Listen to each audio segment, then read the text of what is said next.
I'll do it. Off you go.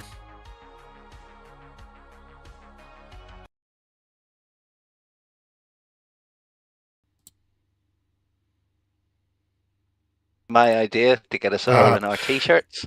You have to start again. What? Have we messed it up? Nah. See, the audio was fine. Right. Right, go now. Do your intro now, Rich. No, hang on. Hang on a second. What have I done now?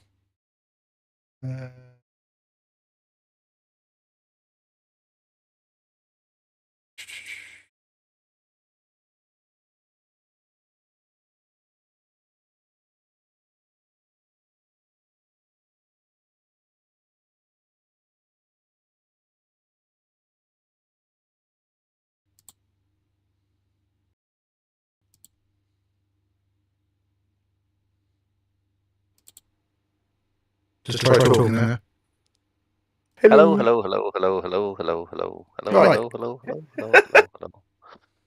there. I feel like I'm watching Farmer Dad.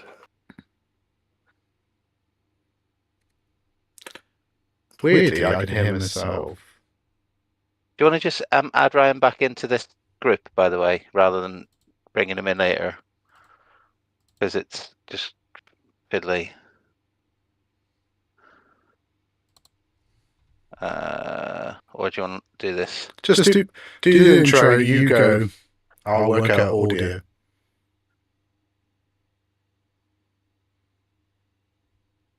Talk for Can I start yet? Somebody talk. Hello. Am I starting? Yeah. Have we started? Yeah. Are we live? Yeah. Okay. Feels like it's a bit overdue, but hello there. Welcome to the first ever live video. Error strewn. Sith Taker Snapshots podcast. I'm your host, Rich Polly, and I said about 3 minutes ago, shall we all wear our t-shirts? So we are. Joining me today, he's a steadily disappearing Ben Hibbert. Hello. Say hello. I forgot. There we go. I actually forgot to talk. I'm old. I forget things. I'm on my best behaviour, trying not to say naughty words. Also joining me, he's got Lewis Witham's head in the background. Oh no, wait, it's just a massively bright light. It's an old joke for people who played in version 1 and 2. And no Lewis. It's Liam Baker. Buongiorno. Also joining us is looking quizzically while we try and sort out some ongoing technical issues. It's Tim King. Hello there. So what you're all going to notice now is that Liam, me, Ben just basically turn up and chat while Tim looks stressed the entire time and tries to fix all of the mess ups that we make. Liam's getting his branding in. We're also going to be giant joined today. monster away, Liam. Giant green monster. The Incredible Hulk. Also joining us today in a little bit, once we sort out a couple of technical issues, we're going to be joined by Ryan Coyle of Eccentric, who's been making our STO trophies for the last few years, and we just want to have a quick chat with him because we've just released information about the trophy and some pictures of the trophy, so we're just going to have a bit of a chat with him about that. We've got an event to talk about as well. Stag Squadron had an event. We've also got Worlds prizes, so a few bits and pieces have been released. And we're also going to just do a little bit of a chat about preparing yourself for a big event. Because as much as it still astonishes me, the Sith Taker Open has moved from being a small local event to the largest-ish event that people use to prep for going to Worlds to being probably the biggest event of the year, which I'm still astonished by it, and I'm still astonished that people care enough to turn up to my event in that way, well, our event in that way. But people keep telling me it's a big deal. It is. How was going to your head? It's okay. If you want to fire me, that's fine, because this weekend is going to be very stressful for me. Because I'm just going to be not around to deal with all of the other stuff because I'm going to be at the STO. So I'm going to spend the entire time being concerned that something's gone wrong with the finely laid plans that I've had to put into place for other stuff. If you behave yourself, I'll let you have one alcoholic beverage. One? Oh, nice. Just one. A stubby as well. I'll have it in the morning so that it's worn off by the time I have to drive home. That's cool not thing the fun about way to do it. have Why don't you more than drink it one. in the car on the way home? Literally drink and drive. I think we should Only just counts bring if you get Ryan caught. in if we can. Have a quick chat with him about the trophy. So we're going to be joined by Ryan. Here he is. Hello, Ryan. Can you hear me? Oh, I think Ryan might be off making a brew. Ryan, Yeah, Hello. can you hear us? Me? I can hear Liam. Yeah, Can you hear Rich? not Rich now. No, Ben. Oh, Professionals. How have Right, we so lasted 400 for- podcasts? for viewers, Ryan can hear some Can you of us, see but me not all of even? us. yep. We can see you. So I can see everybody, but I can't hear anybody now. Can you hear Liam? Liam? Hello. Yeah, I can hear Liam. Jawohl. That's it. Liam, you're going to talk to Ryan about the trophy. Let's go. Look at the sheer panic in his eyes right now. Ryan, how did you come up with the idea for the trophy? Because it looks amazing. Mostly just skimming through Google Images. It was something that stuck in my head. I can't remember where I saw it. I spend a lot of time on image searches and stuff like that, and just everything that I come across, I just bookmark and stuff. So I do a similar thing with all the things I'm interested in. But my problem is I forget I've done it. And then my Pinterest will go, we've got something for you. And it's a message board I have never, I swear on my life, never seen before. that'll be alcohol. I don't drink in between drinks. Thank you very much. It's those midnight purchases that you get, and it's just, I don't remember buying this. Wait. If I'm buying something drunk, I definitely know what I want. I can't wait for it to turn up. But like looking at the image now, like you've snuck. Is it fair to say Easter eggs with some of the helmets you've got in there as well? Yeah, there's all 7 factions are buried in there. I doubled up on a couple. I can't even remember. I think Imperials and Rebels got 2. Just trying to look for the image myself. The things in the next door room. There's definitely 2 rebels. So yeah, There's you got C3PO 2 and Luke. Imperials, 2 Rebels, droids, First Order, Scum, and Resistance. Yeah, they're all there. Oh, and Jedi. Republic Had there to with use Brick I just don't like the clone trooper design of the helmet. I know it's sacrilege, so I went with the what is it, little zippy things. Yeah, that's fair. Like it looks great, and I think given like the theme of the game and everything, I think it's quite nice to have something like that. Obviously, not a real thing with real casualties, but I think it's a nice theme. Sticks with Star Wars, and I'll be honest, seeing that trophy, I was a bit like, oh, maybe I have to try. But then You're again, not the everything you put together for the STO previously, I've gone, I really want that. But then alcohol happened, so no matter how much I wanted it, I couldn't physically do it.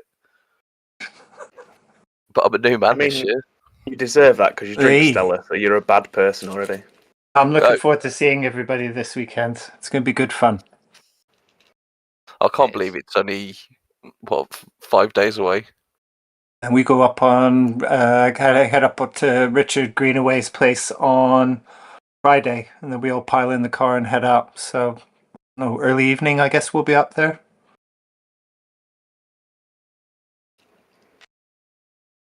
Oh, what a seamless shinies. look of some of the booty that's on offer. You're showing off some shinies.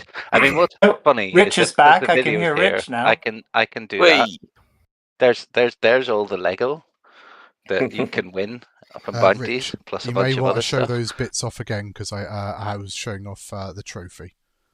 Oh, okay. Thanks, Tim. I thought you so were showing off the cat. we've got these. These are our My cat. participation trophies, participation prizes. So you get one of these, which is you can see like the size of it. It's quite a big thing.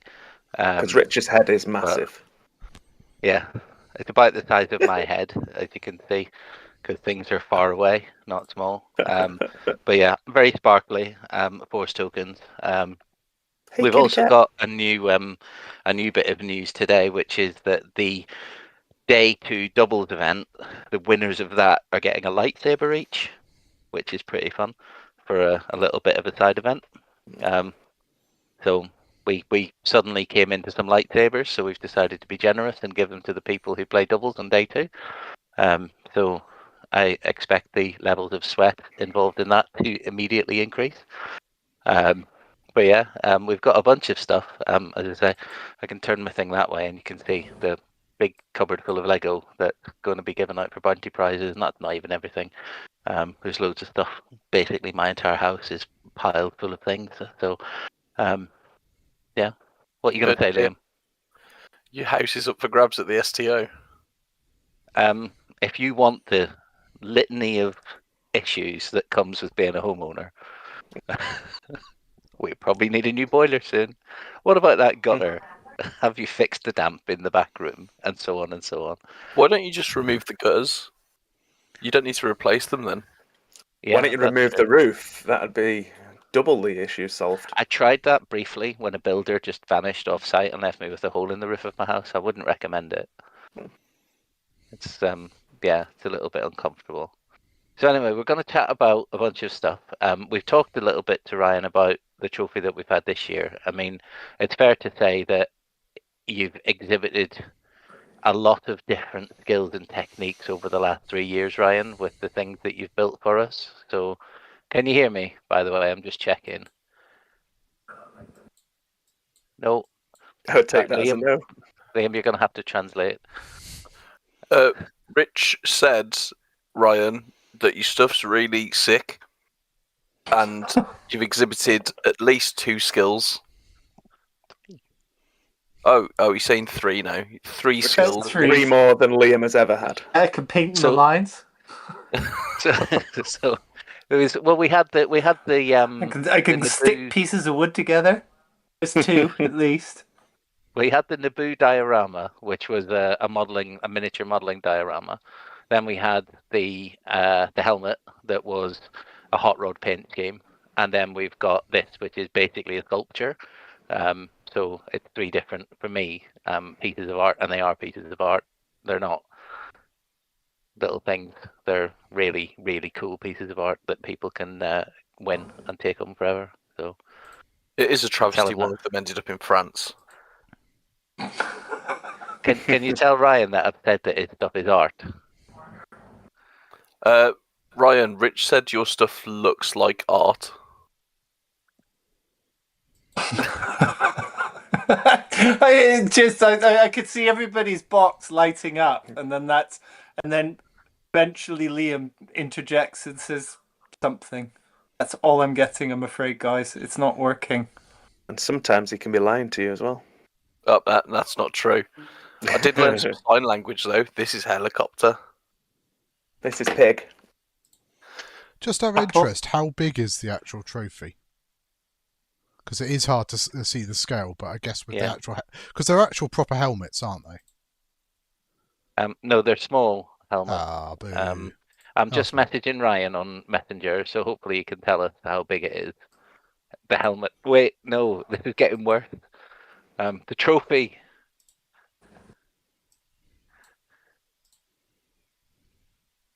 Uh, 300 millimeters tall, so a foot.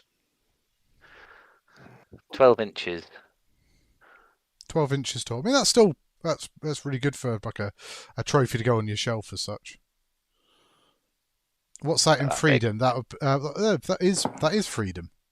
It's about 2/3 of a bald eagle.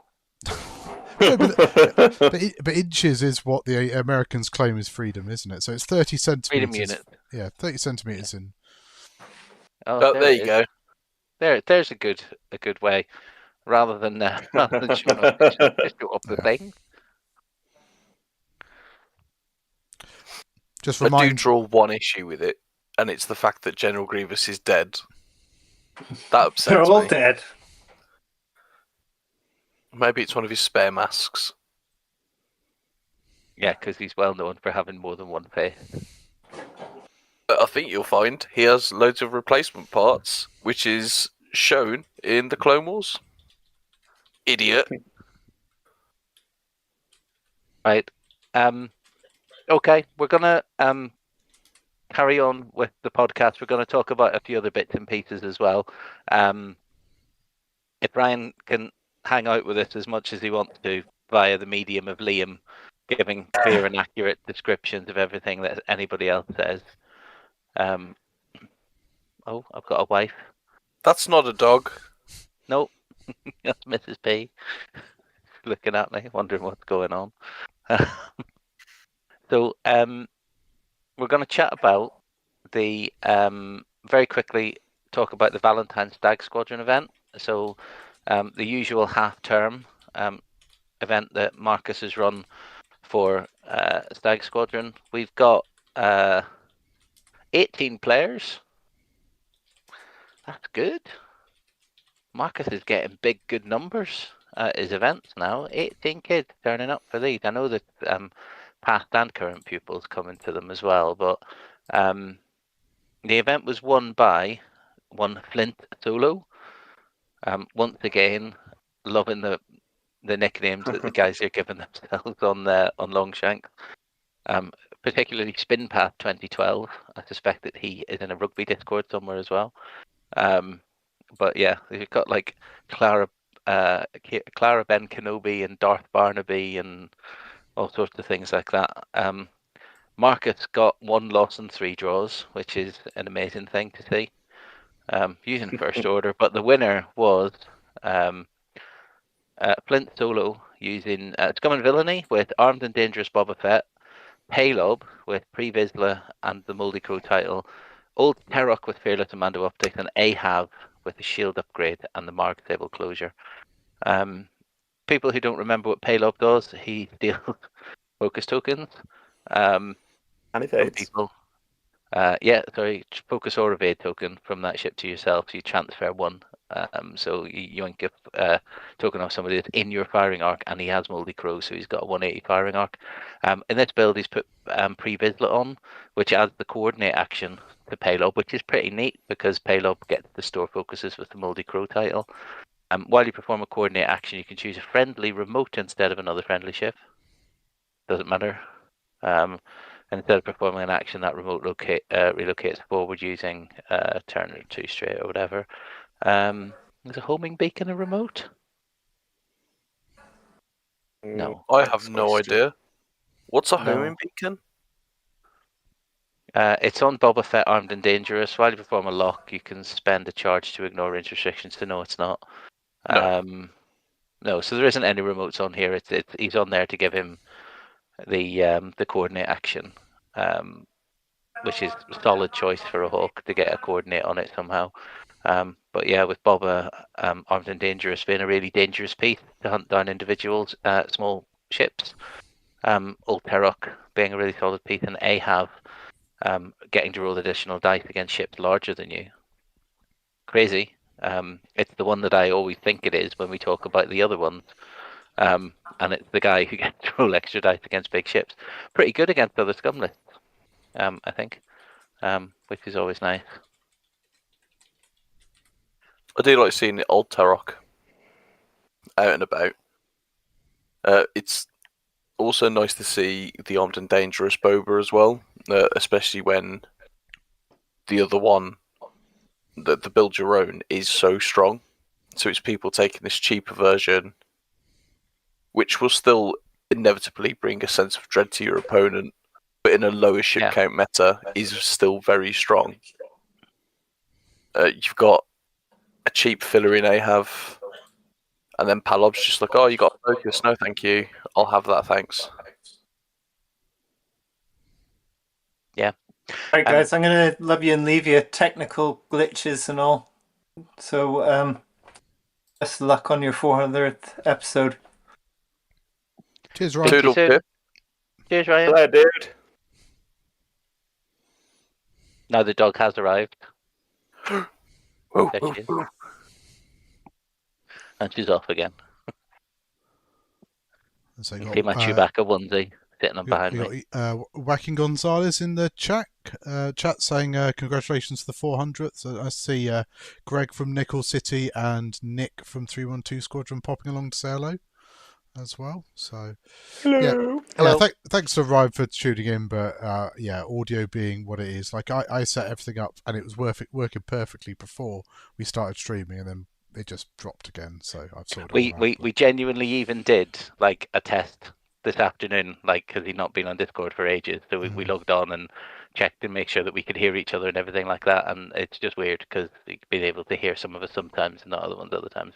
Not to worry. I will, and it's probably actually going to make the podcast shorter because I wasn't able to just effuse at Ryan about how wonderful his art is for about 45 minutes, which is what would have happened if he could hear me.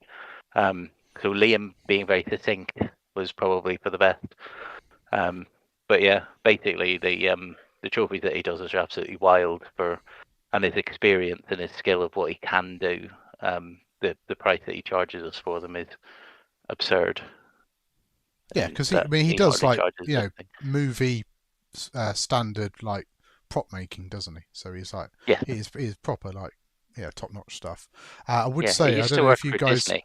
Yeah, I don't know if you guys have got the Twitch chat open, but obviously there will be the occasional question. I'll open it now because I completely forgot about that. And I'm going to have to look at my own face even more than I already do. So you were saying there, Liam, about Darth. What's his name? It's gone now. Flint Solo's list. Ahab's really solid piece. Yeah. I mean, it's just because we're seeing some medium and larger bases creep up, it just constantly gets that benefit of the extra die. I mean, I don't really understand the Marge Sable, but it's a talent I've never entertained in taking. But he's got a shield upgrade, so he'll stick around a little longer, which means that nuisance ship will still continue to be a nuisance ship. And it's just some solid pieces in there that if you can strip away mods from your opponent, you're laughing. And that's where Pal Up comes in. You've got the reduction of red and green die for Boba Fett's locked target. And then Old Tarok is just stripping things away from people. So this is a list that will kind of live on removing your mods while trying to maintain theirs and hoping you roll average. Yeah. Sorry, I'm not getting distracted by Twitch chat, but yeah, no, it's you're absolutely spot on. It's such a solid set of pieces. There's an awful lot of stealing tokens and denying people the ability to resist what is essentially two incredibly well modded big guns, and then Ahab can just chip about the place. 4 health, 3 green. If he needs to roll extra dice, he can bring in his attack. Like if he's shooting into big ships, he can bring in an extra gun. And 4 dice at range 1 isn't anything. Just be to back in a second. So. Cat's doing something downstairs. No worries. One to point out, there was a couple of other 3-in-1s. So we did have a first order that came in second, Darth Nanel, with quick draw, whirlwind, long shot, Commander Malorith, and static. Which is nice to see. It's Commander Malorith in the TIE Echo, not the Z-Class shuttle. Pretty interesting list. Is Whirlwind the one that gets when it engages, it gets a focus token for every enemy ship, every front arc of an enemy ship it is in. If it removes a jam token, but it can remove 0 jam tokens. Yes. And still get it. Yeah. And hasn't got swarm tactics. It's got quick draw actually, which would have been interesting to put swarm tactics on quick draw to then swarm up whirlwind. But like it's just an annoying piece, especially with cluster missiles and advanced optics as well. Like, has he got? What's the other one called? It's not fire control system. Is it targeting synchronizer? Is the other one? I don't see it in the list.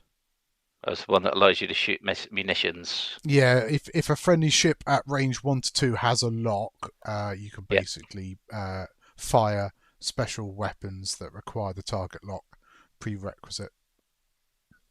Yeah. Yeah, I mean, we've seen this list. Well, we've seen an assortment of Whirlwind lists do well in the past. Interestingly, bring it back. I suspect that he might do even better if he chuck a swarm tactics in there somewhere, because there's a bunch of ships there that are moving at higher initiatives than Whirlwind. So, not least Malorus and Quickdraw have got enough loadout to comfortably take a swarm tactic. Take something else off. It's nice to see a Whisper being used though, because I know they did get fairly heavily shunted in the last points update. They did. I just want to point out the other 3-in-1s. So the little resistance one, 4T70s, really nice. Really just a really solid squadron. Great thing to learn to play with. And the more you use them, the better you get. What was that, Ben? I feel like that's a list we saw last time at one of his events. I think so. Yeah. Maybe it's something someone's sort of enjoying flying and just sticking with it, probably tweaking like some upgrades here and there. Yeah. I mean, looking at it, I'll be honest with you, there's not a lot I would do differently here, other than probably backwards tail slide. The advanced proton torpedoes out of Benedicto's rear arc is potentially hilarious. Cluster missiles out the front or rear, but if you get into range ones, you can shoot them out the back, which is a fine way to spend your loadout points. And that Kai Thrali with evacuation of the car is really solid, because that's the bendy barrel roll to want to be Star Viper T70 that's really hard to kill. So there's an awful lot of maneuverability in the list. There's an awful lot of punch in the list, and it can do a lot of stuff that you might not think it can do. In fact, weirdly enough, the least maneuverable, I think the least interesting ship in this list is Poe, because it's Commander Poe, so he's a bit of a potato. I'm sorry to everyone watching or listening to this back. Don't forget to try the veal. Okay. Look at Tim's face. It's like a flashback of doing the early podcast with Bob. You know, this is it. Rich has descended into old age territory now. Darth Boaty, never call us again. You didn't put your list in. Back. Detention. Can we start talking about cheese instead? No, let's not. That would be the only thing worse than a CrossFit boar is a cheese boar. See, I know I'm amazed, but not amazed. It is amazing, I should say, and I'm really happy to see that Marcus's school-based squadron is going from strength to strength, and that these events are getting a lot of people turning up to them. So I'm hoping that at some point in the future we'll see a bunch of Stag Squadron coming up to the STO. That would be awesome, and I appreciate that they're school kids and it's an adult environment and there's a bar and stuff and it's complicated. But what I'm hoping is that as they get a bit older, and if they continue playing the game, that they can make their own decisions to come up as adults once they've left school. So yeah, it's phenomenal. I'd like Marcus to bring a massive school bus just full of them. That would be funny. I mean, we're going to continue. I do like some crisps. Well, I'm just going we're going to continue to support them as much as we can. Those are great onion rings. That we get. I'm just going to put the images on the screen and just scroll through them so people can see the amount of price support, the food and stuff he puts on, and yeah, it's really cool. And what astonishes me for most of this is that Marcus is often fielding all of these squadrons for the kids. So a lot of them don't have their own ships. So he's literally just like, okay, well, here's everything. Pick 4 or 5 ships that you like the look of, and we'll build you a list using those. So it's, literally his entire collection gets fielded at these things. So a lot of the kids are probably using things they don't want to use because it's what was left, sort of thing. But it's great. It's absolutely phenomenal. And as I say, we love it and we support them as much as we can. And we'll continue to do so. So, yeah. Cool. Shall we talk about World's Prizes? Didn't realise this was an over 18 Twitch stream. Is it? Especially what Tim's doing. This is Artemis, and he is saying, "Excuse me, Dad, it is dinner time. Just want to let you know that I'm a very cute and adorable cat." I mean, honestly, if we put in the Twitch chat that we were going to be 4 adult men stroking pussies live on chat, then we'd probably get a whole different kind of viewership. Right, go on. A Thank little you. cat's not here, and I'm sad about it. Hang on a sec. She's usually always here. Let's give me a second whilst I find the announcement post. Look at the cat just disappear as soon as it realised it wasn't getting fed. Well, there's no point me being here. Well, they both just disappeared, so there's a fair Came out chance. on Yeah, so I found 13th of February. Yeah, I got it. So let's pop it It back up spammed here. every single Discord channel. Had to click loads of times to get rid of it. So, XWA has, and it's worth saying that this is a tease of some of the prizes, not all of the prizes. So something that they have put in the kind of opening paragraph is that the items are still in production, so we're teasing a selection, more news and additional images of prize offerings to come soon. Massive prop to Kester Smith, who has been the artist behind the majority of this stuff, I believe. So he's done a whole bunch of digital art. There was a bit of a XWA when they first announced some prize support almost a year ago now. Some people just kind of went, have you asked the artist if you can use that? Because it was using things, and everybody went, no. And Keth has stepped up, basically, produced some original art, so that there's no potential future issues with copyright claims, which is, fair enough. Artists should be credited and paid for people using their work. So you can see that we've got a bunch of cards there. There's not quite one for each faction per resistance, womp womp. But every other faction has got at least one card represented in the list. The theme is the dark side, which is pretty cool. Because everybody who's on these cards has got some sort of link with, or notionally been tempted by the dark side, like Ezra Bridger Gauntlet. Bit of a tempted by the dark side, Savage Press. Anakin Skywalker, Kylo Ren, things like that. Yeah, I mean, just looking through the other things. Sorry, go on, Tim. Well, I was just going to say, I was just going to have a quick look, because I think, so I should be able to see all the actual artwork, so I was just going to check for you for what the Resistance one is. But I'm just getting there now. The funniest thing was, a little side story was, that all the subtitles for these were given like placeholders. Like, what was it? You had, oh no, it's not that lot. So that's the corrected lot. But they had like sort of, yeah.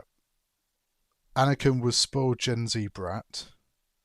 Asajj was bald bitchy badass. Ezra was exiled and chill. So, yeah. And those got all the way through to final proofing before it was spotted. But I don't see what the Resistance one is. So I'm sure it exists. It's probably another T-70 pilot. Probably. Although I don't know which of the T-70 pilots could be dark side themed. So it's either that or maybe one of the bombers. I guess maybe Venny. He must be a Force user, and I'm sure he's bombed a few innocent people. So certainly in my hands. It could be the only Resistance character who's ever like kind of been dark side. Well, there's two. Is Rey, who had the dark side vision in that movie that a lot of people don't like to pretend exists. But there has been the dark side Falcon from Lego has been released with some other bits and bobs. But also Kylo Ren theoretically was a Resistance character, but he doesn't fly for Resistance in this game. But yeah, Finn was part of the First Order, although he was a janitor or something. Yeah, Hux wasn't never in the Resistance, though, was he? Yeah, he was. You're showing that you've watched these movies at least more than once. So, I thought it's a Star Wars film. It's going to be great. So I went to see it at midnight, I think. I was like, yeah, I'll book that. And And then you people were thought, like, I must oh, have dropped off a couple of times. It makes no sense what's going on. Did I doze off and fall asleep? So you went and watched it again to check, and you no, realised I that it really was that random. I'd booked to watch it 3 times before seeing it the first time, and I was gutted. I was absolutely gutted.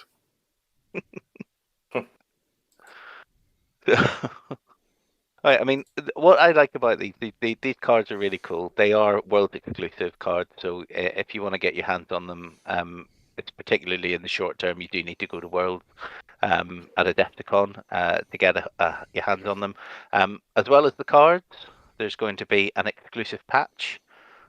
So people will have been getting embroidered patches at the system opens. We'll be giving out some to top 16 at the STO as well. But there's now going to be a world patch for people to put on their felt hair bags or coats or backpacks or whatever they want to put it onto. These things are really nice. They're neat. They're a nice memento of going to an event that you can stick on something that's not a game component, that's not going to go into the giant box of game components. So it's something people said to us about the STO prize support and participation prizes was we don't necessarily want a game component that we can use because we've got this, focus tokens, evade tokens, and so on and so on. We've got our favorite ones, but things like key rings, patches, stickers, just things that we can attach to our stuff. And then every time you see it, you have a little, oh yeah, I won that, or oh yeah, I made that cut, or whatever. So these things are cool. Don't know who designed them, but they're neat. Can I take credit for them? You can. I didn't do them, but I can tell everyone I did. Are you willing to fight the person who actually did? Because it looks like they might have military experience, judging by the design of those things. I'll back you, Ben. I've been beaten up before, I don't mind. Yeah, I know, but how would you feel being used as the weapon to beat the other person up? I mean, I reckon if you can get a good swing on me, I've got a big head, so I could probably do some damage. Not the first time it's been called a weapon either, is it? Let's be No. honest. I think I'm judging by Tim's passive aggressive scrolling down to the next bit of content. He wants us to move on from this line of conversation.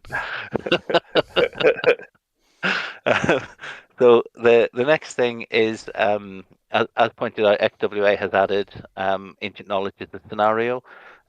So there are 3-dimensional metal holocrons scaled to be the perfect size to use in the game. That doesn't tell me anything because some people like big chunky things. What size are they? Size of a small ship. Oh, these are You well can't cool. miss it. They are so cool. They look really cool though. Yeah. No, I can just have them knocking around my house just because they're cool.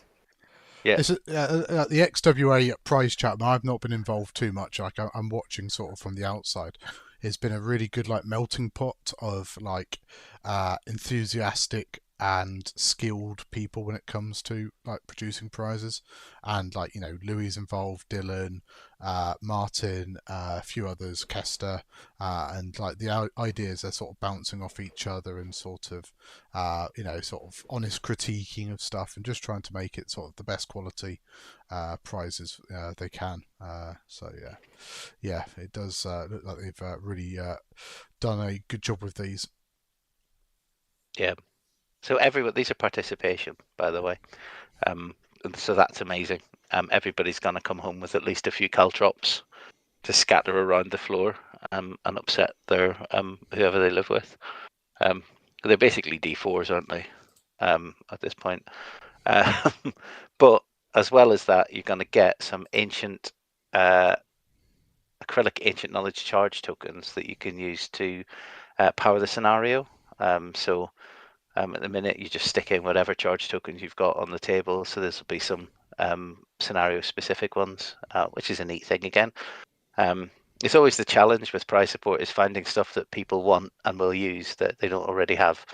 And I think XWA have done a really good job of making this set of Worlds prizing, being the first Worlds event that's being run solely by them, a really good set of prize support. So we can move on. More participation stuff. That's a lot of participation stuff. Acrylic base tiles featuring Seventh Sister and Kylo Ren in the Whisper. They're really cool. Like, they're awesome. Yeah. I do Kylo think Ren with the right bits on it. I was going to Yeah. say it's not true to the original base plate, is it? Because it's accurately printed. I think Or is I've this? always just used my one from like was there a Store Champs where you got like a Kylo? It was not actually a Whisper, but Yeah. it's just So been my go-to since. I used that one, and when it came to the actual base plate for other Whispers, I just used Nantex ones. I mean, you can use any base because it's got a bullseye on it. So It's it'll just have more to be a than used. bullseye specific. But yeah. I mean, I love the fact that the little pictures isn't just like a face. It's not just a mask. You can actually see, Seventh Sister. You got the lightsabers and stuff on there as well. It's just really cool. And the nebula effect rather than just doing it in black, which again just looks cool. Something different in it. That's what I like. Like it's different than all the other ones I've got. This is the kind of thing that, like, if you use these pilots, you'll definitely pull this out and use it. You know what I mean? Like, it's like the Jedi stuff that came out a couple of years back. I see people using those dials and base plates and stuff all the time. And I think that as we move further into XWA land, we're going to see more people using these custom base plates because they can, because there's nothing to preclude you from using them anymore, where it used to be that you had to use official stuff. Now, as long as it's the same shape and size as official stuff, it's fine to use it. So, and these look really cool and really nice memory of World 26 as well, with the badge getting in the way of judges making fine line rule calls. Yeah, ultimate trolling. Beyond that, day 2 and beyond. If you progress to day 2 and beyond, you'll get some acrylic force tokens to use with your new force using alt art cards. They're pink. I've not got much else to say about them. They're You know pink. how much I love a bit of pink. Which side would you use as active, and which side would you use as not active on this? The one on the right hand side yeah. is active. Yeah. Yeah. Yeah. Go well with my bright pink guitar, wouldn't it? Well, it's like pinky purple, isn't it? And Force has always been a kind of purple / sort of violet or whatever. So it's not that far off. But yeah, I think definitely the Force logo or the Force symbol up, and then worlds would be spent. I would have liked this to be red on one side. I'll be honest with you. This would confuse me. But maybe I'm easily confused. I am easily confused. Everybody knows that. But I would like there to be a red side and a white side. Even if it was just the lettering. If we get hold of any, I'll get a little pen and I'll write "No Force for you, Rich" on the back of it all. 1 second, just send these back to whoever it is that's doing the manufacturing and get them reprinted in red. A red sad rich face on the spent side. I mean, they look really nice. They do look really nice. They're really nice tokens. I think, as with all things token related, it's personal preference. Like, I'm a bit of a purist with focus tokens as well. I don't like some of the focus tokens that it's not obvious that it's an eye. Like, it could be something else. I just get kind of a bit. I want it to be very, very obvious to me. So, I like charge tokens when they're spent to be red, so that I can visually just look at them without having to try and figure out what it is. But that's just how I play. And everybody's different. So I'm not going to tell anybody they're wrong ever. Well, I mean, I will, but I'll mostly be joking. Mostly. I'll tell them they're wrong and see if they get annoyed. And if they're annoyed, I go, I'm only joking. Please don't beat me up again. Just messing about. I didn't mean it. But no, they are really cool. So you get into day 2, you get some of those. And then the next thing in the article, excited to show, is the Imperial credits. And these things are cool as swear words. Cool as PG streams will allow us to say. I really like these. Yeah. So metal tokens can be used for charges, first player tokens. So if you get enough shield tokens, everyone taking part in the main event will receive a bronze chit. If you make it to the second day of Swiss, you get a silver one, and if you make it all the way to the top cut, you'll get a gold one to round out your collection. So you can potentially have 3 of these. These just look like they'd be really nice things to stick on a little trophy shelf, whichever one you get. Really nice memento of the event. Knocked it out of the park. What does the Orabesh say? XWA, and that's the illicit other credit symbol. Is it? I know it's the illicit symbol, but is that definitely XWA? Yeah. Oh, I'm so surprised that they haven't done like WTF or something. Suppose that's why I should never be allowed to be involved, because I'm not professional enough. At least we're aware. What would you use yours for if you got one of these? Would you use it, or would you stick it on a shelf? I'd have to use it. I just want to hold it, if I'm honest. Just carry it around in your pocket. Yeah. Throw it at miscreant youth, and then realise what you've done and run after it, trying to retrieve it. Yeah, pretty much. It's just a nice, heavy, blunt object, isn't it? I mean, okay, there's no scale. I don't know how big it is. It's like, is it the same size as the data discs, or is it like the same size as the Beskar tokens, or like it looks really thick? I think that's the big thing for me, because when you say would you use it to play with, it's like, well, if it's the same size as the Beskar tokens, possibly, but if it was much bigger, it's like, well, what would you use it for? Is it a credit card? Yeah, like I mean, like it's almost the humble brag of. Do you remember the old? It was the challenge coins you used to get, and like some people had so many of them they could use them as shield tokens. Yeah, yeah. I mean, they even say that here, don't they? You can use them as shield tokens if you get enough. Well, if you fly Imperial, 1 can be enough. Or some Jedi ships. Yeah, use your gold credit as Anakin's shield token for his what's it called, Delta 7. Yeah, I love them. If you, I was just searching Google for pictures of Imperial credits because I wanted to know if I could 3D print some. And one of the first searches that come up is Imperial credits to US dollars. Don't know what that is, but like I don't know why someone would be searching that. I mean, I know what US dollars are. I'm not that thick. There is actually $1, 1 to 4 US dollars per credit. Hey, that's what the AI said. Everybody, say hello to Denny in the chat. Hello, Denny. Hi, Denny. Liam Hi, can only Denny. hold a plate of pasta. Apparently. It's a parallel. Mild racism aside, let's move on. That's only mild. Gotta dial it up. Is that it, or have we got more?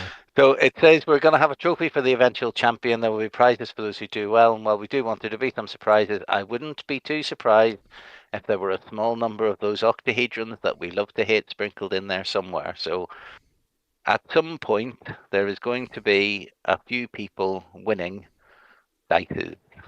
There are going to be World 2026 dice.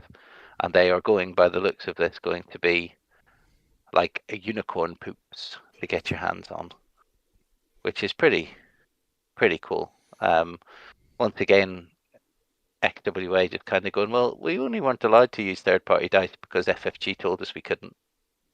So, well, we can do what we want now. So let's go.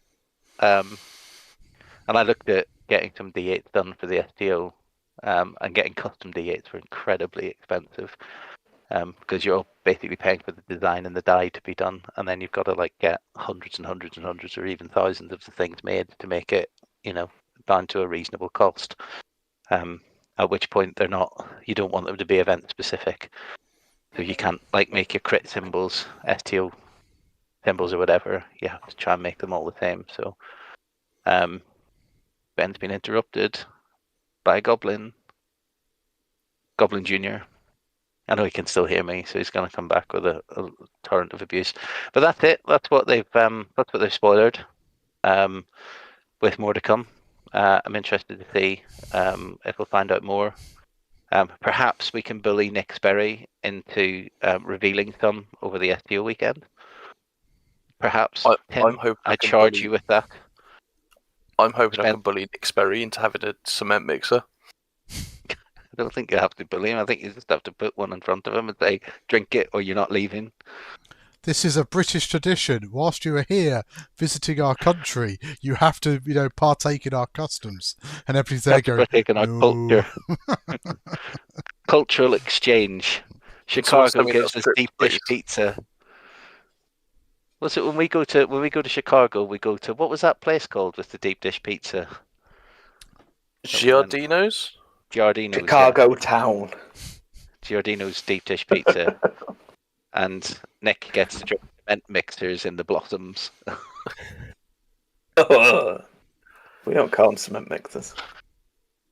We used to call them monkey snots. So cheerful. Right. So we're going to talk a little bit more just to round out today about prepping for big event. So this is something that we used to talk about a lot when we were just about to head off to something like, a Worlds or a System Open or something. And it's worth, I think it's always worth taking a bit of time to have it as a chat, as a bit of a conversation. So I guess, Tim, what would you say, as probably the person who's been to the most big events where you've travelled, what's your kind of top 3 tips for people who are coming to a big event for the first time? I think the first thing is to pack your list and your gaming components early and just double check everything and think, not that you have to go crazy, but if you think I need 6 stress tokens for my list, maybe pack a few spare. It's always useful to have, because you could drop a stress token on the floor or a token on the floor, whatever. So having a few spare. So I would pack your list early, double check everything, base plates, dials, all the usual gaming components, and almost a bit of a noddy check just to go through it all. Don't forget your damage deck. Yeah, that's what I mean. Like literally, the thing. Yeah, almost think, I'm going to just almost go through on your kitchen tabletop. I'm going to set up for the game. I'm going to get all the ships out. I'm going to get all the base plates out. Do you have color markers? Do you have numbered markers? Do you have enough sets? Do you have the matching target locks? And just go through it all, and then maybe also strip out bits from your little tournament bag or whatever you've got your list with that you don't need that weekend.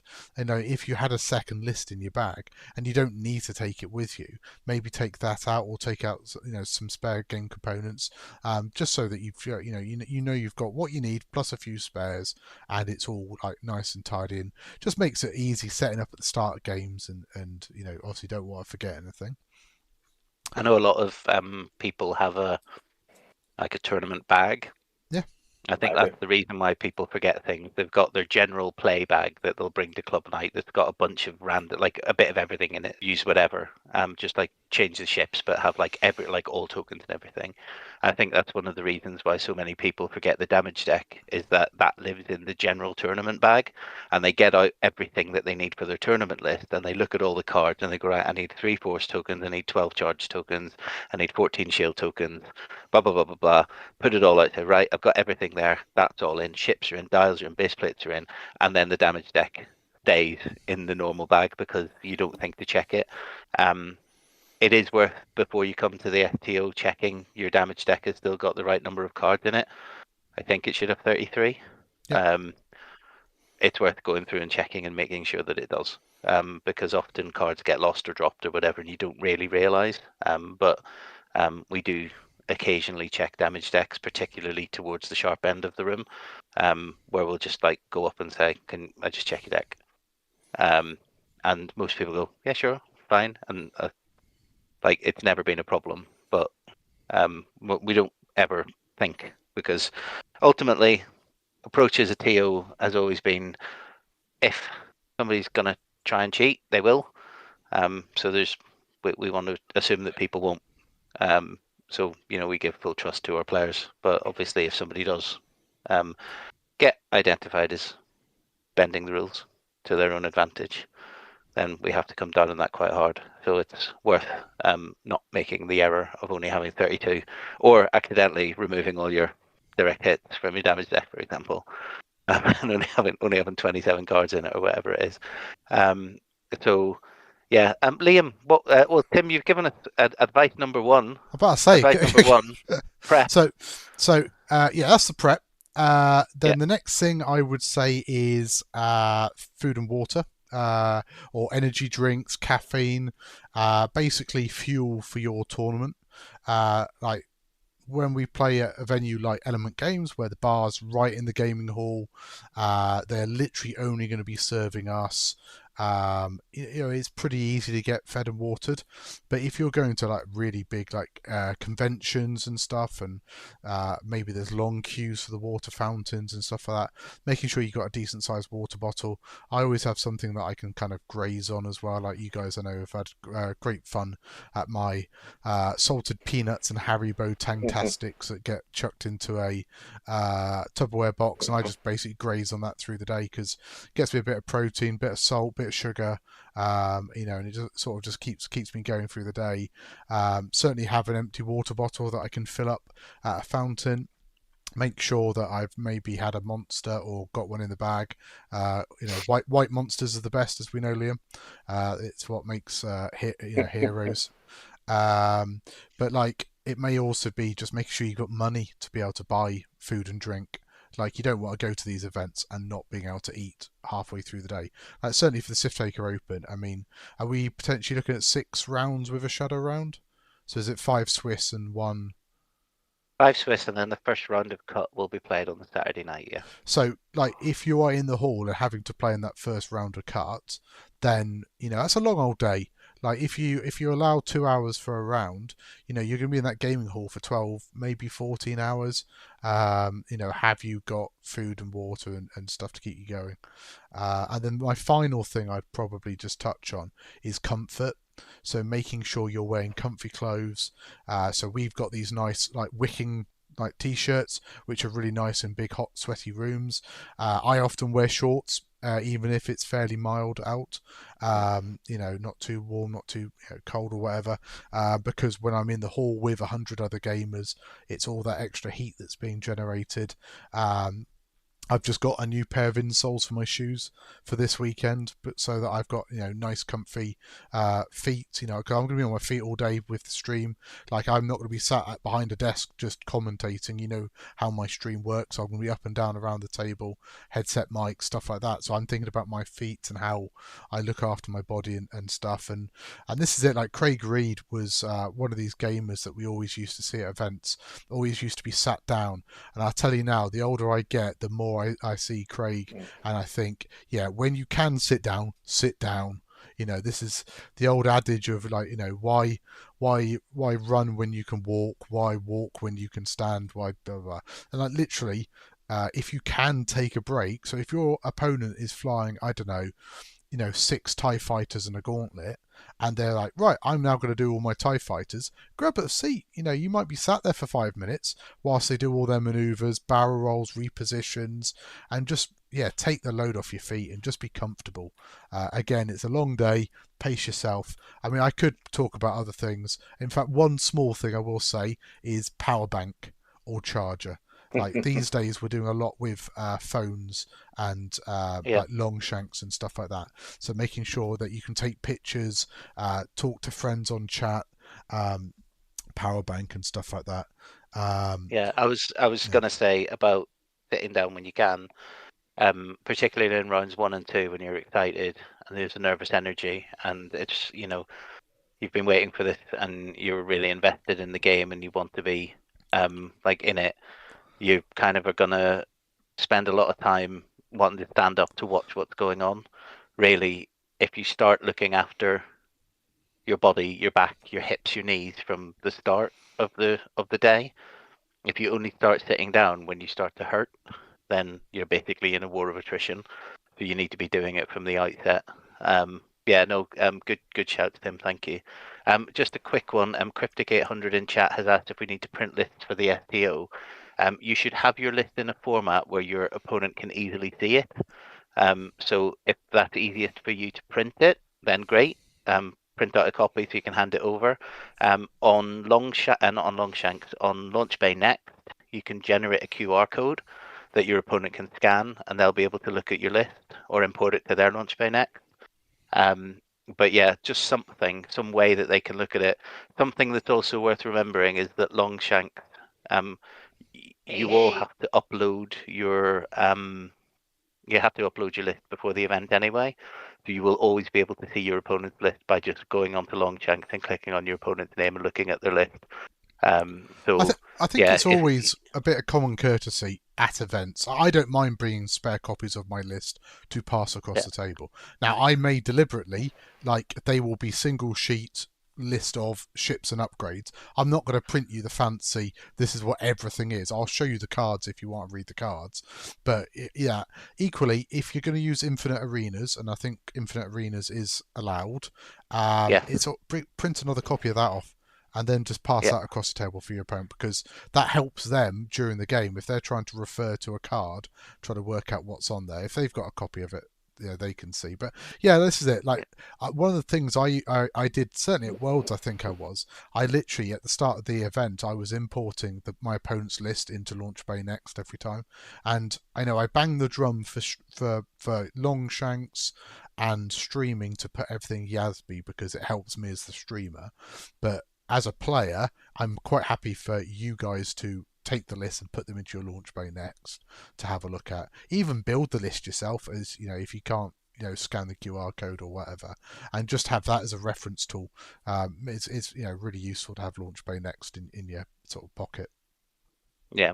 So the reason I've never mandated printouts is because I don't have a printer. A lot of people don't have printers, and a lot of it falls on people trying to find somebody who can print the list out for them at last minute. So as long as you've got it in an easily shareable format, then that's fine.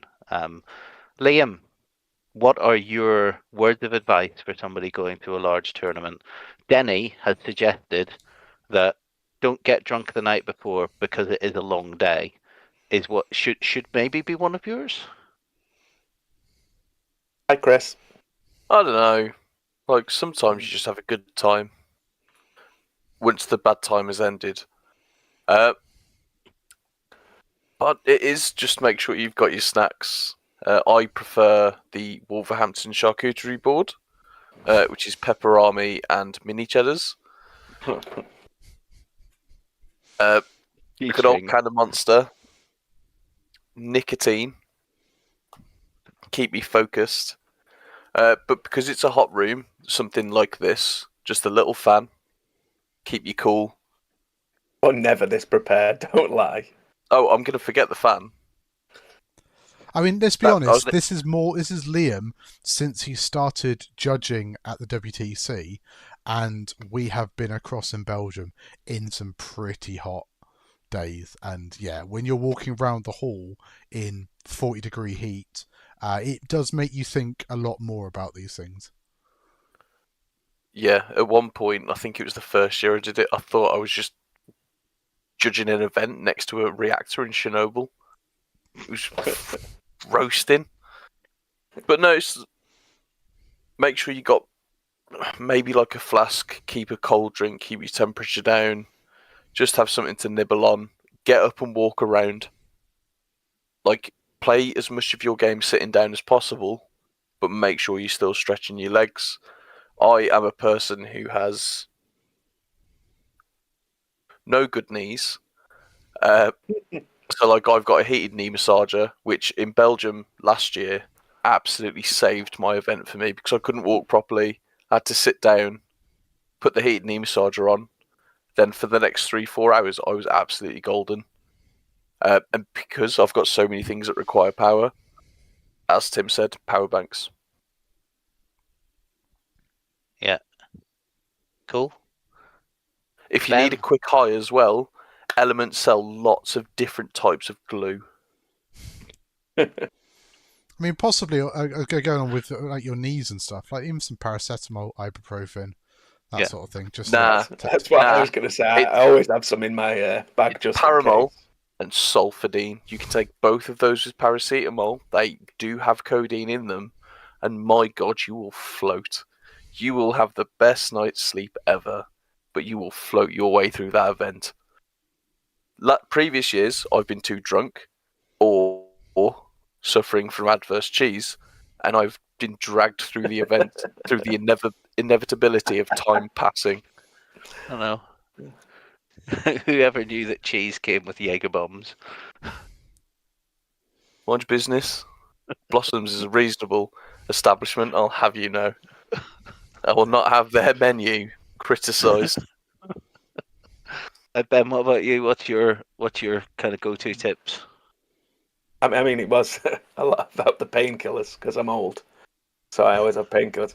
Be honest with you, I'm not one for bringing a drink with me. I always forget and have to buy something either at the venue or on my way there. But the biggest one to me is always just any chance you get at second, try and sit down. Because I always forget to do that and regret it. And I'm only a little fella, so I know with my knees I start aching. But when you're a tall boy like Liam, I'm not surprised his knees are breaking. Yeah. Well, the doctors told me I should have played football again, but they've only trained for like 15 years of their life. I've been in my body for now 34 years. Who knows more? I actually can't believe what a wreck you are at 34. Oh, I can. It's called bad decisions, but commitment to them.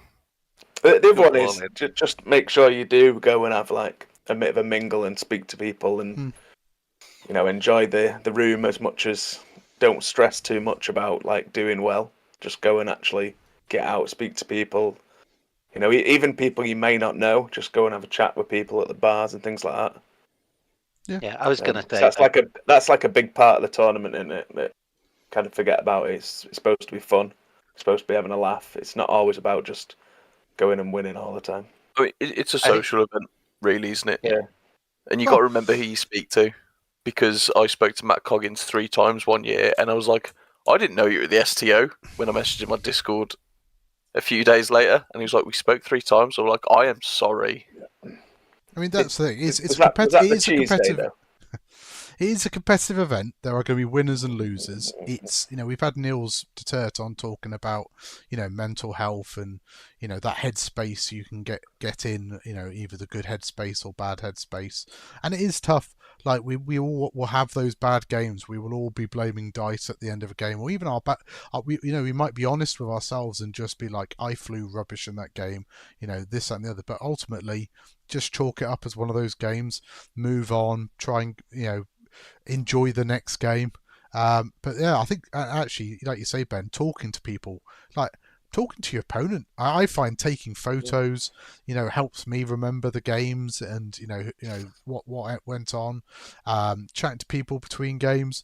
I mean, I won't lie, I'm terrible with names, and being a bit of an internet celebrity, with the stream and stuff, everybody knows my name and comes up, and I'm just like, yeah, cheers, buddy. Nice to see you too. But I do play an awful lot of people in person and online, and it's nice to catch up with people. And yeah, use that opportunity to, anybody that's coming to, like, say, the Sith Taker Open, or it may be Worlds, or it may be European System Open, stuff like that. These may be people that you only see once every 6 months, or you may you've never met them before, but you play them online in NCX or something else. But yeah, it's always good to sort of chat to people and just ask them how they're doing, how people are, and what list they're flying, and just chat about the game. I mean, this is what we're all doing. We're ultimately here to enjoy our own free time playing a game of spaceships. Yeah, sure, we can be competitive about it, but ultimately, although Ryan's trophy is nice, we're not going to be paying off mortgages with the winnings of the Sith Taker Open. Well, I won't be because I'm not playing. But yeah, I mean it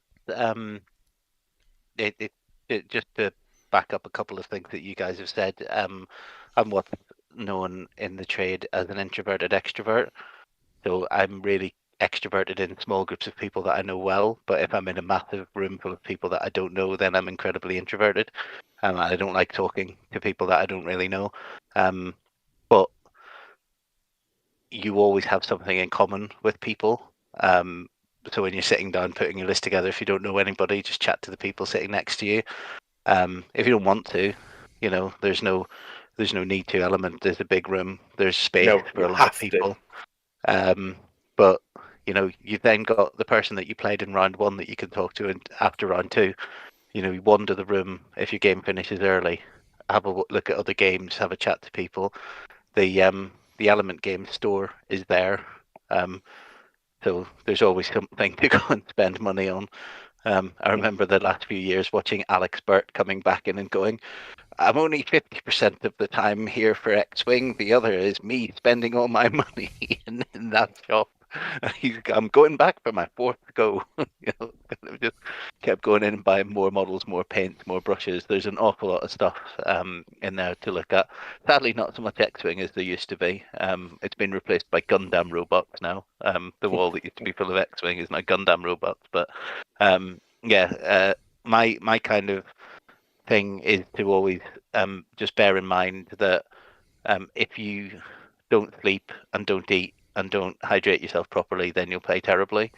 So it's worth trying to make sure that you do those core things, and making sure that you stay kind of well hydrated so that you don't cramp up and things like that. Like, I have a terrible time after events. I drive home and literally get out of the car and my leg seize up. Because I haven't been hydrating myself properly or not having enough salt and stuff. And as much as I gently mocked him for his little jerky tub of happiness, it is really, really clever just to have Can we not a call it mixture of that? salt and sweet. Yeah, as I said it, I thought, I'm just going to keep going and hope nobody notices. It's what you call the bath, isn't it, Tim?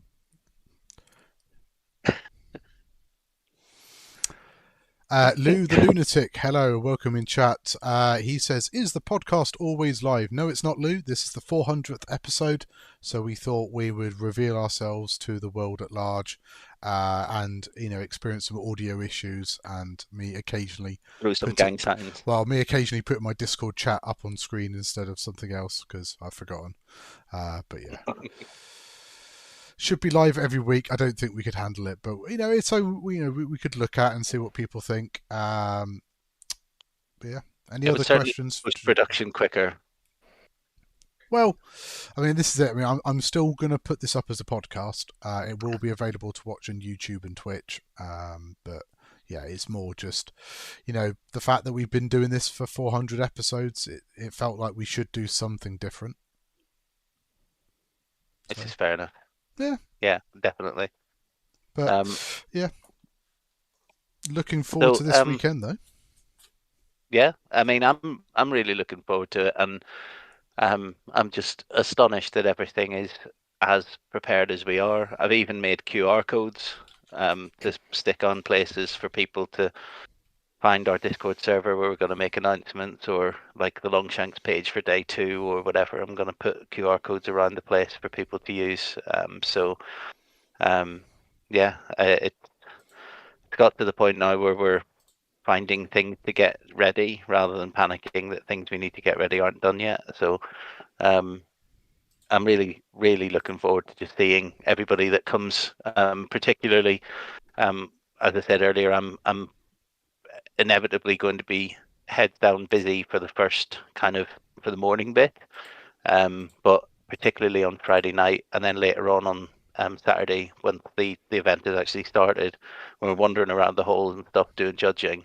If you want to just say hello and chat, please do, because once you break the ice with me, I won't stop talking to you, as you can tell from the way sometimes it's a little bit annoying, actually. Yeah, it is, to be fair. Got some questions in chat. What year did we start trying to make you all feel old? Episode 1 came out on the 22nd of January 2019. I was there. Jesus. It was Will, Bob, Colm, and Dan Slob. I remember. Dan Slob only did one episode, didn't he? Yeah, probably. He did. He did that first episode, and he never came back. Was that after he won Nerf Herder? He went and decided to go get a car instead. Will, Bon, Colm, and Dan, welcome to the new Snapshots podcast, a 10 to 15 minute short and sweet show. Well, that changed. Released 3 times a week, talking about anything and everything related to X-Wing miniature game. Yeah, 3 times a week got pretty old pretty fast for It's the just one guy not doing sustainable, production. was it? Yes, my mental breakdown at some point. I'm sure that's I'd why like, we I'd stopped. like to do something else with my. I'd like to do something else with my week. Like, Was the thing. this is the thing. Like, I mean, back then as well, I really heavily edited the podcasts, so all the ums and ers and stuff like that. Cryptic 800 thinks he's the #1 listener. We can check that. The next question from Chris Burnett was, what was the first episode each of you started at? So I appeared as a guest after I top-tabled our Hyperspace Open against Lewis, and I lost using my Venny list, which was in the 2019 Hyperspace, so that was still in year 1. And then I think I joined the CAP in early 2020, pre-COVID. And then when we had our hiatus over COVID, when Ben then said, let's get everything back together again, in I think 2021-ish, was when I came back as full-time. Did I join during COVID? I was a guest after one of the... I think you guested, didn't Alex's. you, over COVID?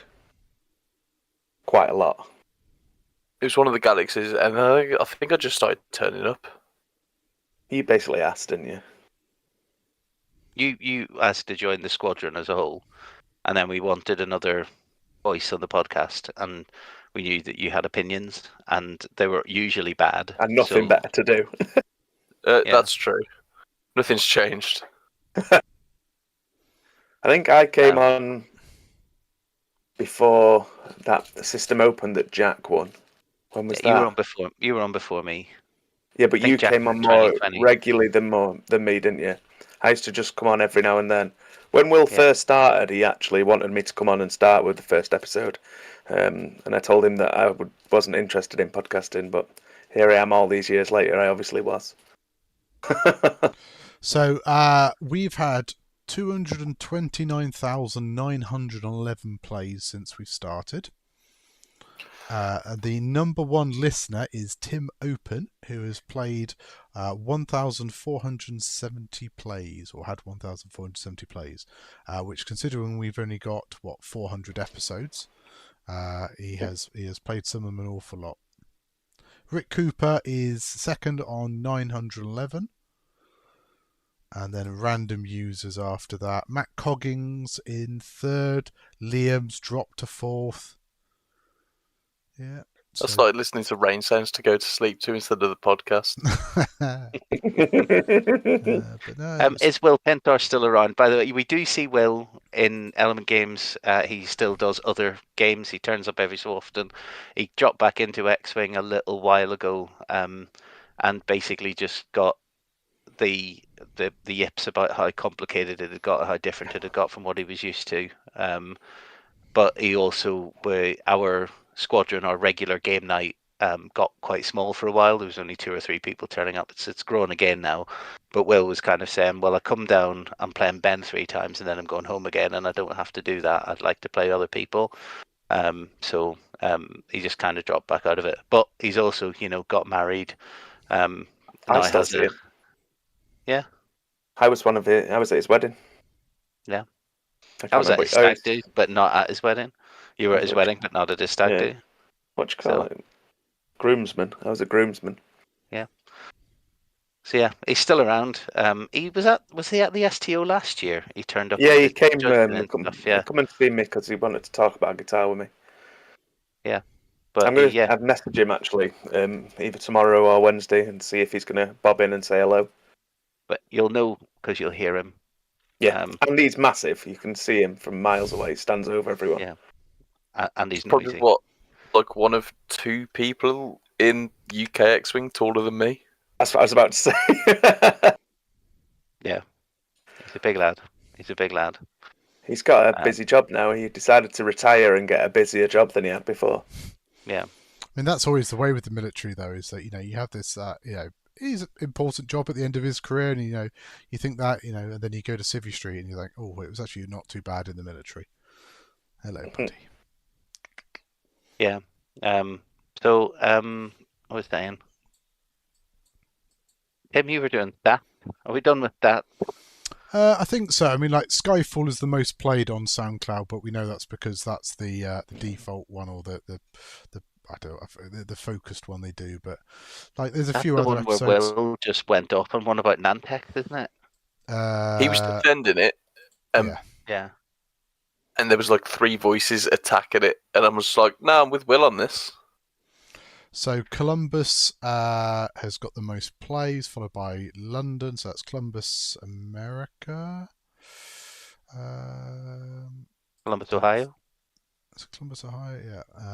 Yeah. So USA, 108,000 plays, and United Kingdom, Canada, Germany, Australia, Denmark, Sweden, Netherlands, Singapore, Ireland, Spain, Japan, South Africa's there.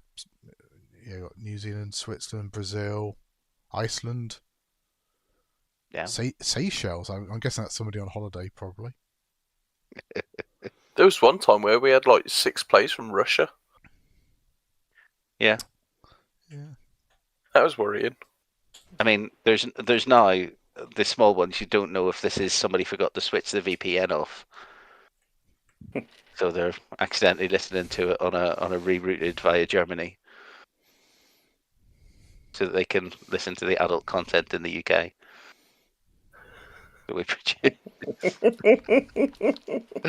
Talking about Tim's bath. not again. So yeah, what we were saying was we had by the way, checked out the catering that Element are going to be providing us, because they ran the Water Bowl this weekend, which is the big Blood Bowl tournament that runs at Element always in February, either just before or just after us. And they had the same catering option that we've gone for, and they said it went fine. So I just took a little bit of the last worry out, that was that it would be that I was going to. Well, it's a nice warm up for them, isn't it? Because it was a 120 player Blood Bowl event, so warms up for our 140 odd.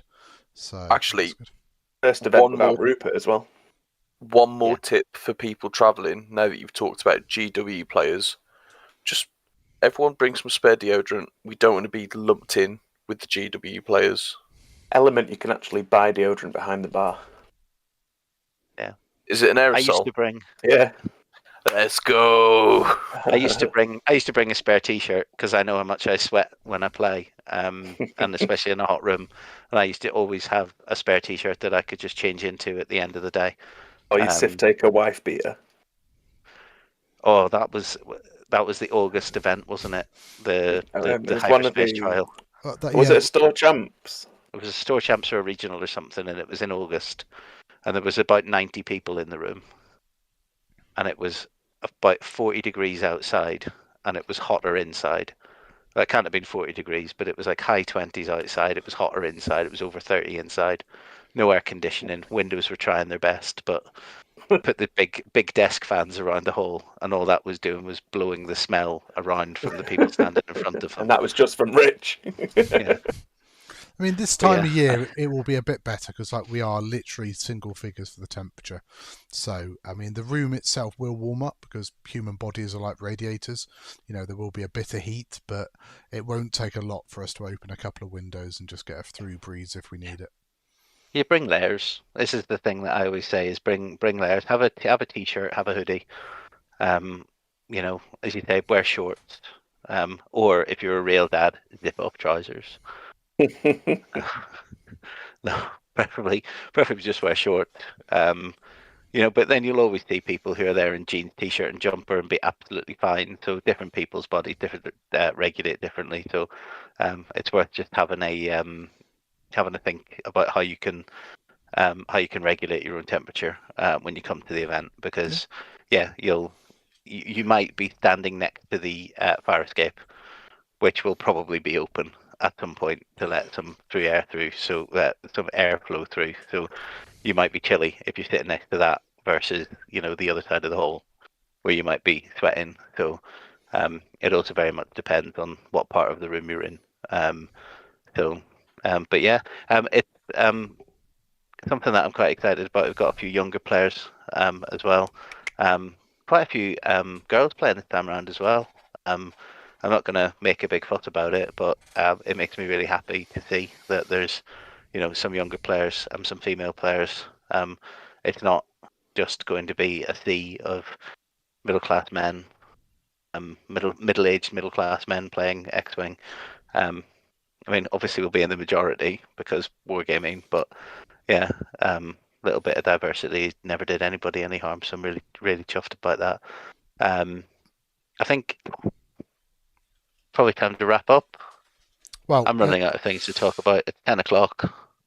We can obviously I will be streaming all weekend, so if you're not able to make the Sith Taker open, do tune in on Twitch and YouTube to Sith_Taker_Tim. Hopefully, if you're watching this, you already know about that. There will be giveaways and stuff for like hitting sub and funding goals over the weekend. Oh, thanks for the sub, Rich. Just suddenly remember to do it. But yeah, obviously that'll be on. And if you're at the event, all the games will be available to watch back afterwards. So that may be a good thing or a bad thing, depending how well you think you've done. But the games will be available to watch back. Nick Sperry is going to be around doing a little bit of commentary with me.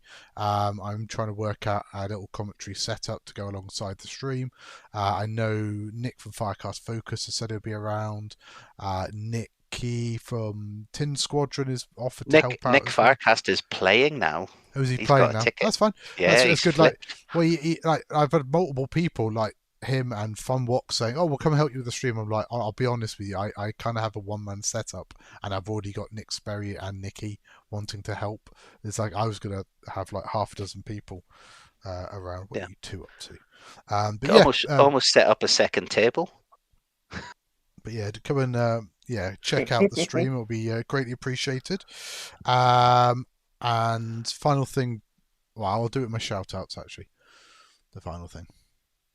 Tim, have you got any shout outs? We can, but do the others first, because I'm just going to prep it. No worries. Ben, have you any final thoughts you want to go for? Or any shout outs you want to do? I'll shout out everyone who turns up, because it's going to be a great weekend. I thought I'd booked a room, turns out I hadn't. Oh well, sleeping under the tables then. I'm looking at booking one now. Liam, do you want to get your Cannon Monster off the shelf so you can get your brand plug in?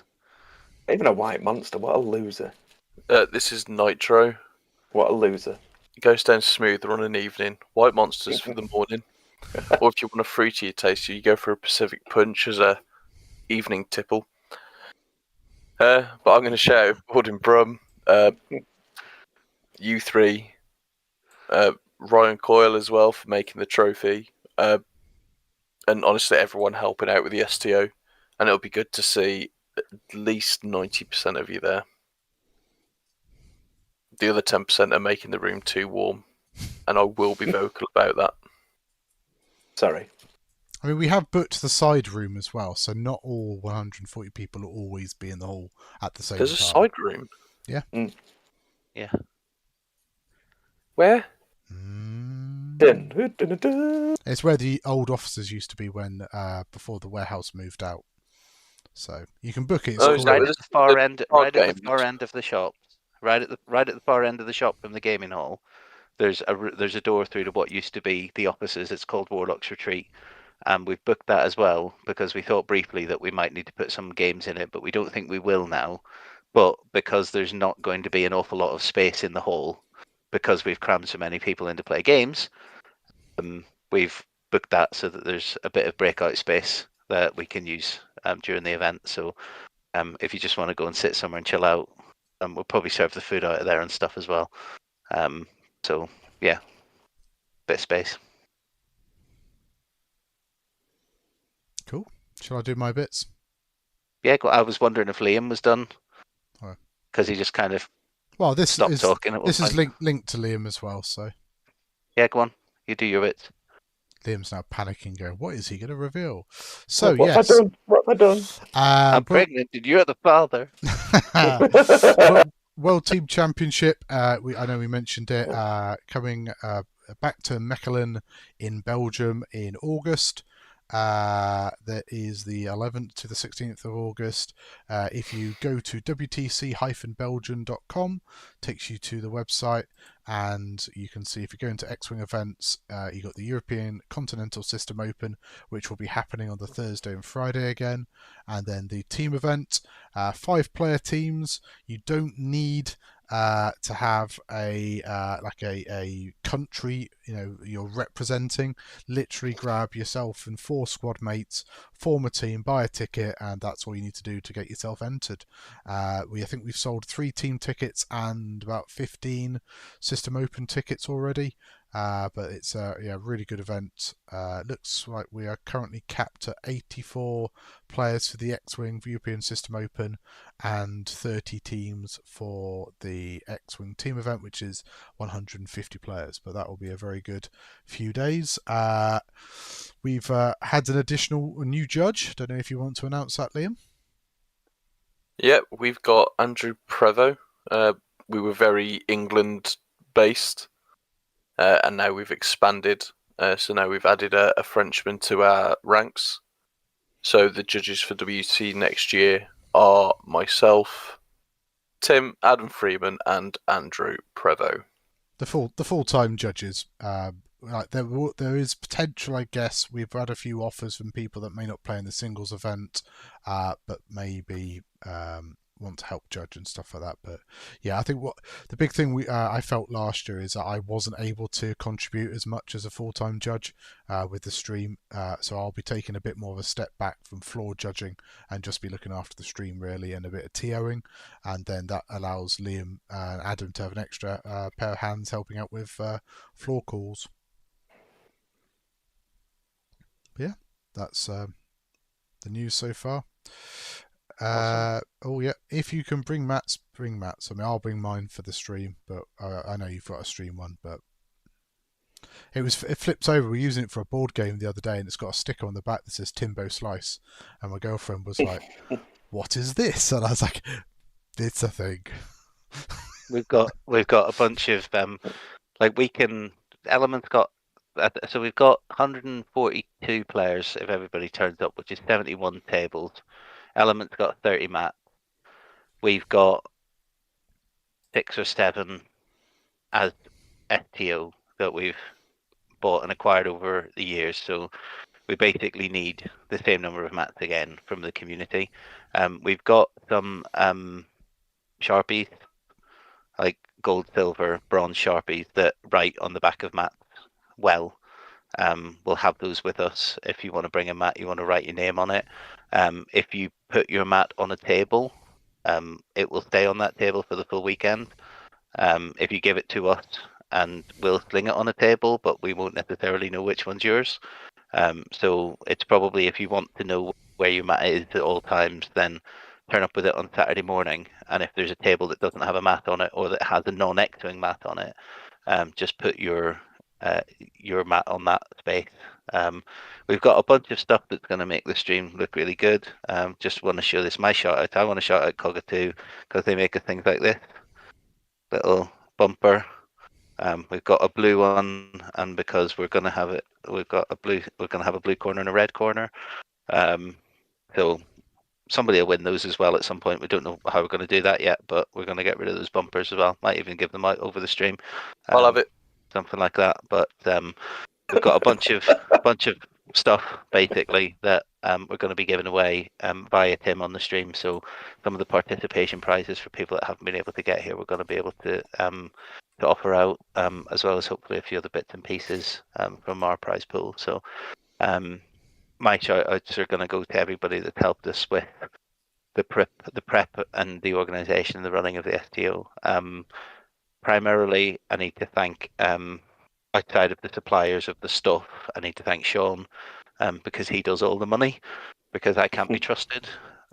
So we'd have 14 first place prizes and tons of bounty stuff and nothing for anybody else if it was up to me. So he just channels my energy into making sure that I'm not accidentally skipping things or missing things, and just keeps it focused and keeps it right. So massive appreciation to him. But again, as I said at the start, massive appreciation to everybody who buys tickets and comes to the SDO, because it started off, I think the first one was 40 something people, and it was a very local affair back in the kind of heyday of X-Wing, and it's always just grown every year by one or two people, and now we're absolute max capacity for Element. We can't fit anybody else in, so 142 is as big as we're ever going to get. What has astonished me, by the way, is that we got through the wait list. So we had 142 tickets sold in whatever it was, 4 minutes or something stupid. And then from people dropping out right up until this week, people have been like, "Oh, something's come up, I can't come." But we currently are at a point where we have no available tickets and no wait list. So everybody who wants to come is going to the event. Which is, no, that's not true, because there's a lot of people who want to come who can't come because their wives have told them they're not allowed to or whatever. But it's really good that everybody that can come and is able to come has been able to get a ticket. So it's going to be really exciting to see everybody and to hang out with as many people as I can. I'm really looking forward to it. And ultimately, my weekend is really easy once the event starts.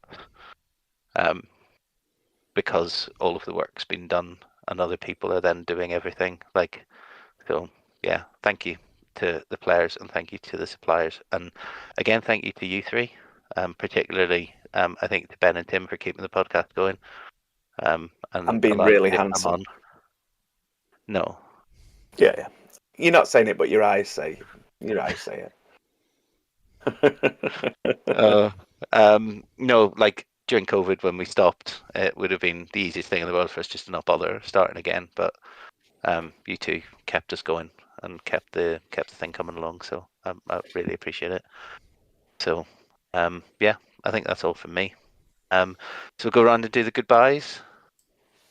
Oh, here's a challenge for you. Grab something Star Wars related from near yourself and wave it in front of the camera when you say goodbye. What do we all go for? I've got so much stuff. I'm lost and confused. Do I go lightsaber? Do I go Lego? I'm not sure. Oh, Tim's just zooming in on his picture. Oh, I've got to do this one. There we go. Right, are you ready? Right, we're going to say goodbye from Ben, who's got Leia and Wicket. We've got goodbye from Liam. What have you got? Oh, Lego. What else have I got? Mando Grogu. Goodbye from Tim. Goodbye. Oh, you can win one of those on the bounties as well. I'm about to say, not winning this. Not that one. Not that one. And goodbye from me. Oh, it's a resistance ship. With an X-ray model. What a nerd. Resistance bomber, look at me, I love Fenny. Listen, Tom Candlin painted that for me, and that's why it's amazing. All right, he just didn't want it because he realised that resistance rubbish. I'll give you that instead. I've got a little Grogu that Jason Denton painted from Enigma War Games. I've got so many Grogus. Actually, these was given out from Mr. Dalton before at one of the events he was at. I think it was for charity or something. But I think a big thank you to everybody that's listened to the podcast as well over the years. We, as much as we love our own voices and chatting about X-Wing, which we do, we wouldn't be doing it if people weren't listening to the podcast and engaging with us and telling us at events that they listen to it and thank you and all that sort of stuff. And it's nice to hear that actually what we're waffling on about is actually worthwhile and stuff. So we'll probably keep going. I don't know if we'll get another 400 episodes up, but we'll just keep going until we can't. Not out of me. I'll be dead by then. We can just start dropping 15-minute ones over and over again. Let's not ever even talk about that. Sometimes we'll just do 4 a week. 15 minutes to the intro. All right, guys, thank you very much for joining me today. Hope everybody's enjoyed this ever so slightly different 400th episode of the Take Your Snapshots podcast. We'll go around and do goodbyes like we always do. It'll be goodbye from Ben. Goodbye. Goodbye from Liam. Toodles. Goodbye from Tim. Goodbye. And goodbye from me. See you next time. Bye-bye.